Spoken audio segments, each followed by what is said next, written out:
This is Seandell Jackson at the Milwaukee County Courthouse, where he's being sentenced after being convicted of murdering a university student. Reportedly, Jackson, who was 18 at the time, and his friend were out looking for victims when they spotted Nathan Potter, a 21-year-old college student at the University of Wisconsin-Milwaukee. They saw him outside a bar and decided to stalk him, confront him, and demand money. But when Jackson realized that Potter didn't have any cash, he shot and killed him. Authorities say Jackson fled to Mississippi the day after the murder, but was arrested after his uncle tipped off the police about his location. During the trial, you can see Jackson making gestures toward the victim's family and even smiled at them as he was escorted out of the courtroom. Just before the sentencing, Jackson's mother addressed the court, saying she first learned about the killing on TV. When I saw it on the news, I even cried. I'm like, oh my God, I can't imagine what that mother is going through. I never had a clue that my child had anything to do with it. My son is not a monster. He is not a monster. Jackson then apologized for his actions, pleading with the court. I apologize for my behaviors. Please don't take my life from me. When the judge announced a sentence of life imprisonment without the possibility of parole, Jackson had an outburst in the courtroom. As deputies restrained him, one of Jackson's family members screamed, I hate y'all! at the victim's family. While Jackson is serving life in prison, his friend, who acted as the lookout, pleaded guilty and was sentenced to 12 years in prison. This man was sentenced to life in prison without the possibility of parole for the assault and murder of an elderly woman during a burglary. He has also faced previous accusations of assaulting his sister and several other people. But instead of showing any emotion during his sentencing, he remained disturbingly calm, almost too comfortable with his fate.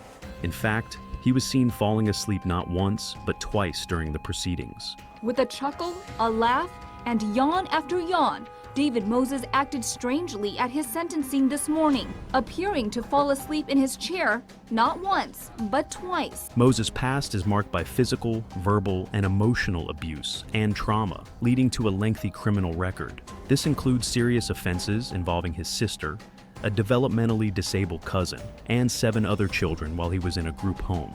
Meanwhile, the family of the victim expressed hope that they would one day be reunited with her in heaven. Such a caring, she had such a gentle spirit about her. We go now with this chilling man. This tattooed person over here is Wade Wilson and is known as the Deadpool Killer. It was 2019 and Wilson was having a drink at a Florida bar when he met 2 beautiful women. They had an instant connection, so when the bar closed, they left together to one of the women's home to continue with the party. They stayed there until the next morning, and when one of the friends left for work, Wilson strangled the other one as she slept in her bed and then stole her car. A short time later, he was driving with the stolen car when he spotted a middle-aged woman. He asked her for directions to a nearby school and lured her into the car. But when she tried to exit the car, Wilson attacked her, pushed her out of the car, and ran her over like 20 times. Although he committed these atrocious crimes, he then called his dad like a little boy and told him the gruesome details of his crimes. But he didn't expect his father to report him to the police.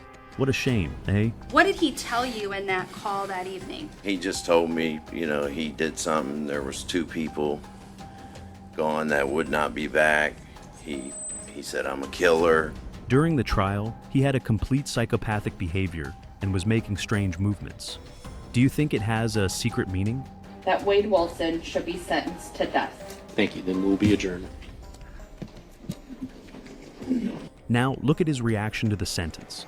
We have further considered whether Wade Wilson should be sentenced to life in prison without the possibility of parole or death. We, the jury, find by a vote of 10-2 that Wade Wilson should be sentenced to death.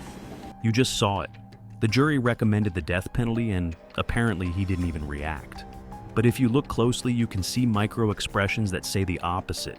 He was playing a tough guy, but he is not. Antonio Barbeau was just a teenager when he was sentenced to life in prison for the tragic murder of his 78-year-old great-grandmother. Him and his friend were looking for money, so they went to the old woman's house to do some yard work for her and earn some money. The 2 boys went into the garage and were seen by her, but they were told to come inside because she was concerned the boys would be cold. And, on the way inside, she told Antonio, "Don't steal any of my money," as he had done so before, and said that was going to call his mother to pick him up. When they were inside is when the nightmare began. What they did was extremely brutal. Then they got $155, stole her car, and went to buy pizza and weed. When you say use force if needed, was there a discussion about what type of force you might use? An attack, I guess to kill. When Antonio received his sentence, he attempted to read an apologetic statement, but broke down in tears, unable to continue. His defense attorney had to read the statement on his behalf, struggling to hold back emotions as well. She knew I was on the run, and she said she was going to call my mom. What happened next? We got in, and then I looked to Nate and nodded and shook my head as in yes or no. He nodded, and then I took the first swing. Okay, and when you say that you took the first swing is with the hand axe? Yes, sir. The judge who delivered the sentence described the crime as horrific and stated that in his 24 years on the bench, he had never encountered anything so extreme. Antonio will be around 50 years old before he becomes eligible for release. In 2013, TJ Lane was sentenced to 3 life terms in prison for the tragic 2012 shooting in Ohio, where he ended with the life of 3 classmates and severely injured many others. You may ask, what drove TJ Lane to commit such an act? But the prosecutor left no doubt about his character, describing him as a disgusting human being. Lane's behavior during his sentencing was chilling. Though he initially appeared in a standard blue shirt, he unbuttoned it to reveal a white t-shirt underneath with the word "killer" written on it. I heard a police officer outside of the window say that they suspected TJ Lane. When those words hit me, I shook and cried and denied that all this could be true. When given the chance to speak, Lane's response was shocking. He made a brief, crude statement filled with vile language directed at the victims' families, ending it with his middle finger. As the victims' families expressed their grief and anger, calling him an animal and repulsive. Why? Why did you do it? Why? Lane smirked, smiled, and even laughed, displaying a disturbing lack of remorse. It was a moment that left everyone in the room stunned. This monster is Donald Smith, a very successful Canadian entrepreneur and philanthropist, having a company valued in billions of dollars. He had a successful business career, but also was deeply involved in politics, helping to rebuild the Ontario Liberal Party and bring it back to prominence. But on a day of 2013, he was shopping when he met a beautiful yet poor family. As he had a lot of money, he offered them to buy clothes at Walmart with a gift card that he had. After hours of shopping, Donald took the little girl to eat a cheeseburger. But the camera footage doesn't show that. Instead, it shows them walking out of the building and getting into his white van. I'm at Walmart. I'm interested and taken. What do you mean? Taken by strangers. I can't find her. She was found dead in the following days. You can imagine the horrible things that Smith did to her. He was finally arrested and sentenced to death in 2018, being a controversial and emotive trial. Look at his reaction. We unanimously found to be proven beyond a reasonable doubt in Section A above. We, the jury, also unanimously find that the aggravating factors are sufficient to warrant a possible sentence of death, and they have marked yes. Just another one, just like the Deadpool killer that we've seen before.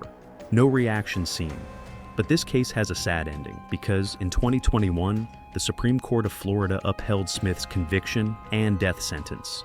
Too bad, to be honest. Meet Jahleel Hoskins, the man responsible for the tragic death of a mother of 5, whose body was later found in a trash can. When his sentence was announced, he threw the podium to the floor and had to be forcefully removed from the room because he was refusing to leave. During the incident, his mother could be heard expressing her love for him, despite the horrific crime he committed and was found guilty of.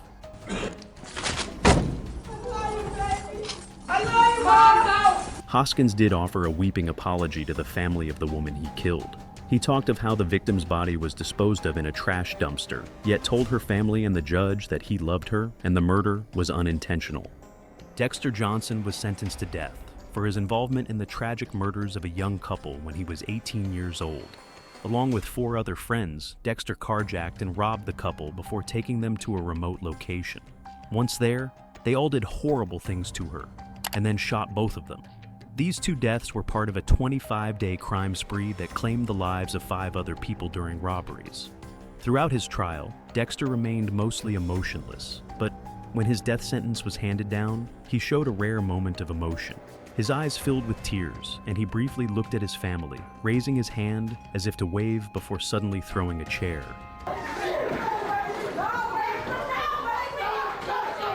Just as his fate was about to be sealed in 2019, a federal judge stopped his execution just 24 hours before it was set to occur, giving the defense attorney time to investigate further and determine if the convict has a mental illness. His fate has remained on hold ever since. In South Carolina, brothers Drake and Kenneth Campbell and their friend Jacob Mouzon were involved in an armed robbery in a marriage's home. They were surprised at the entry of the house and were forced to enter. And the teenagers were completely out of control. They tied the victim's hands with heavy-duty tape and then proceeded to rob a purse and $3,000 in cash. To be honest, I don't know why they did this, but they forced the man to kneel, and then he was finished from behind. Then they shot the woman, but gladly managed to survive. As you are seeing during this video, most of the convicts are psychopaths, cold and emotionless individuals filled with anger. But not everyone fits that mold. In this case, they end up breaking down in tears when they face the consequences of their actions. It's quite sad to see how some young people end up making such choices, wasting not only their own lives, but also others. Courtroom tensions often run high, with families of defendants and victims clashing in emotionally charged moments. But when Trey Relford was sentenced to almost life in prison for the murder of Jahleel, the scene was surprisingly different. Jahleel, a pizza delivery driver in Kentucky, was tragically stabbed to death and robbed during his final delivery of the night. Initially, 3 people were arrested, but only Trey was indicted by a grand jury. At the sentencing, Jahlil's father, Dr. Abdul Jahleel, did something unexpected that brought the judge to tears. The father described his son as a gentle, generous, and shy young man who loved rapping, writing, and producing music. He expressed his belief that Trey was misled by evil influences, and rather than blaming him directly, he was angry at the devil for leading Trey on the wrong path. This is what happened between the victim's father and the killer. As you just saw, when Dr. Jahleel hugged Trey, Trey hugged him back, creating a deeply emotional and unforgettable moment in the courtroom. Don't forget to like, subscribe, and leave your thoughts in the comments.